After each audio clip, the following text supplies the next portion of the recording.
So what if I told you that a 3,000-year-old list of names, the kind of thing you'd normally just skip right over in the Book of Chronicles, what if I told you it isn't just a dry historical record, that it's actually a blueprint for power, a family drama, and the origin story of an entire kingdom? Well, today, we're going to unpack that very list. And yeah, I get it. It's a totally fair question. Why should we care about a list of who was whose dad, thousands of years ago? Well, the reason it matters is because this isn't just a family tree, it's a political map. It's a claim to power. It's literally the story of a nation being born. And that's because it all centers on this one guy. He's the anchor for this whole story. Every single name on this list connects back to him, Saul, Israel's very first king. And if you want to understand how he built a monarchy, like from scratch, you've got to understand his family. All right, so let's jump right in. We're going to start with the most direct line to the throne. See, back then, you couldn't just decide to be king. You needed a legitimate claim. And that claim, well, it all starts with your immediate family. So the record makes this super clear, just a straight, unbroken line. You've got an heir who fathered Kish, and then Kish who fathered Saul, boom, boom, boom. Now, in an age where everyone's fighting for power, that kind of simplicity is incredibly powerful. It's not just a family fact, it's like a public announcement, an undeniable pedigree for the crown, no room for argument. And of course, the royal house continues. Saul himself had 4 sons, and these guys would become really important figures in their own right, especially Jonathan. You've probably heard of him. This shows you the goal wasn't just about one guy becoming king. No, it was about establishing a whole family, a dynasty that was meant to rule for generations to come. And just look at how deep these roots actually go. The line keeps going from Saul's son Jonathan to his son Merib-Baal, then to his son Micah, and it just keeps going for several more generations. Now, writing all this down wasn't just for, history's sake. It was a statement. It was meant to show the stability and the permanence of this royal family. But here's the thing. A king is never just one guy, or even one single family line. He needs a power base. And for Saul, that power base was his entire tribe. He didn't just pop up out of nowhere. He was the product of a really big, really powerful and complex clan, the tribe of Benjamin. So to understand the tribe, the record takes us all the way back to the very beginning, to the patriarch himself, Benjamin, and it immediately names his firstborn son, Bela.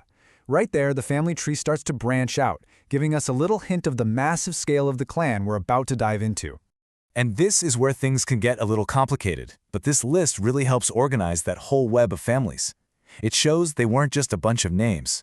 These were chiefs with their own incredible stories. I mean, you've got Ehod's family settling a town called Geba. You have Shaharaim, who starts a new family in a whole other country. Elpaal's sons were warriors who drove people out of Gath. And then Jeiel, who basically founded the major settlement of Gibeon.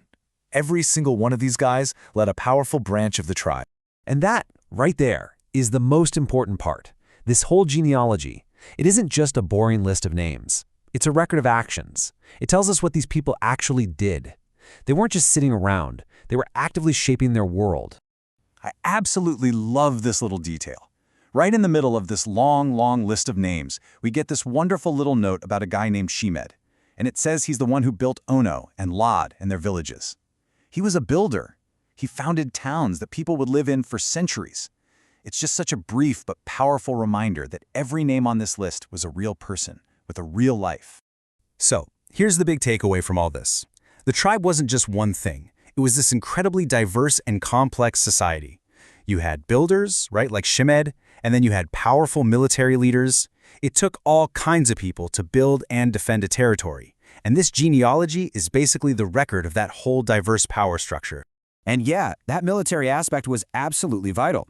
I mean, the text specifically calls out the sons of a man named Olam as brave warriors who were skilled with the bow. Think about it. In the ancient world, having entire families known for their fighting skills, that's like having your own built-in army.